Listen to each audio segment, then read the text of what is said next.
is Kevin Poe. Sorry, Kevin Poe is not here. Kevin Patrick.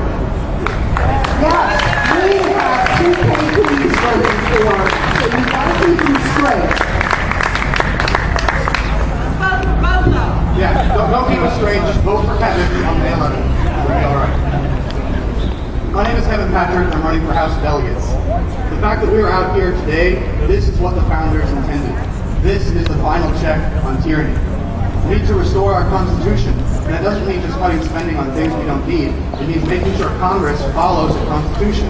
Congress is allowed to do 19 things. That's it. No more, no less. That's what we need to make them do. Doing that reduces the budget, which reduces our tax burden. On top of that, we have the health care bill, which we won't even get a chance to repeal until November.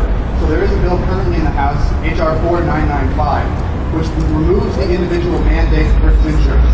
So we may not be able to take down the whole thing right away, but we can piece it apart and we can make things easier for Americans. We can't wait till November.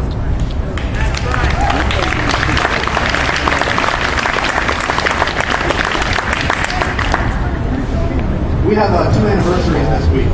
One is just in 2 days. It's the anniversary of the Bay of Pigs. We had 3 men and women in Assault Brigade 2506 who actually took up arms to fight against communism. Well, they thought they would have American air support, but that didn't turn out so well. On top of that, we have April 19th, which is an important day. It's the first day of the open conflict of the American Revolution.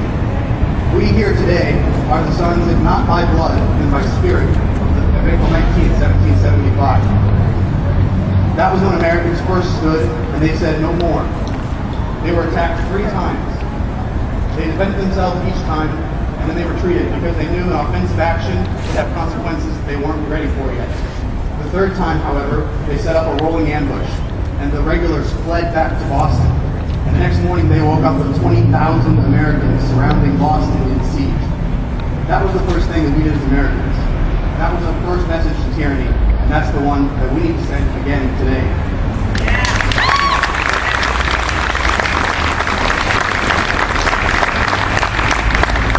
We all know that the founders included the Second Amendment as the final check against tyranny. But we also know that we need some other way than an open conflict to enforce that check.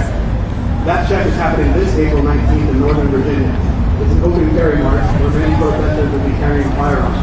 It's a peaceful demonstration where we exercise our First and Second Amendment rights to peaceably assemble and let our government know that we're serious. They'll see our courage, they'll see our numbers, and simple math will tell them we're not worth stressing. So if you'd like to go to reformconstitution.wordpress.com, there are PCA rules and more information there.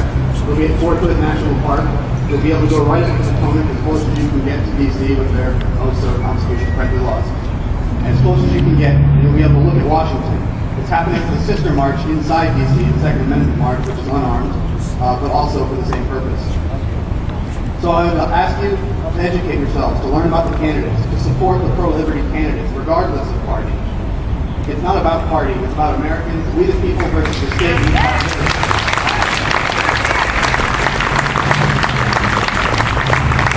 Thank you very much for coming out today. I hope to see you May 11th and November 4th, and I hope to see you on the 19th